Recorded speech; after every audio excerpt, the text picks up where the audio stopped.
मुलांना आईस्क्रीम खायला द्यावे की देऊ नये?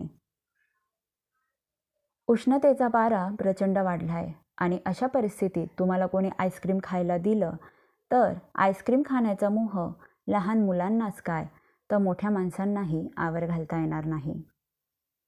मग माझ्या पालक मित्रांनो, हे आईस्क्रीम खाणं योग्य की अयोग्य हा प्रश्न बऱ्याच वेळा आपल्याला पडतो.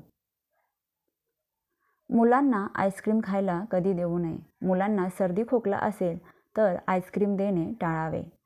तुमच्या मुलांना वारंवार टॉन्सिलायटिसचा त्रास होत असेल, म्हणजेच टॉन्सिल्सला सूज येत असेल, तर आईस्क्रीम देणे पूर्णपणे टाळावे.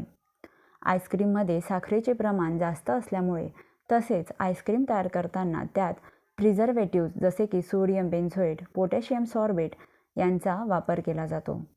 तसेच आर्टिफिशियल फ्लेवर्स आणि कलर्सचाही वापर केला जातो. त्यामुळेच आईस्क्रीम खाणे लहान मुलांनाच काय तर मोठ्या माणसांच्या आरोग्यास हानिकारक आहे. मुलांना वारंवार जास्त प्रमाणात आईस्क्रीम खायला दिल्यास त्यांना वजन वाढणे, लठ्ठपणा, डायबिटीज यांसारख्या अनेक आजारांना आपण स्वतःच आमंत्रण देतो. म्हणूनच आईस्क्रीम खाण्याचा मोह जरी झाला तरीसुद्धा तुमच्या मोहाला आवर घाला आणि मुलांच्या हट्टाला न जुमानता मुलांना आईस्क्रीम खायला देऊ नका. आणि कधीतरी मुलांना आईस्क्रीम द्यावेच लागले तर घरी तयार केलेले नॅचरल इन्ग्रेडियंट्सने युक्त जसे की दूध, ड्राय फ्रूट्स, फळे आणि कमी साखर यांचा वापर करून तुम्ही मुलांना नक्कीच देऊ शकतात, पण तेही नेहमी नाही.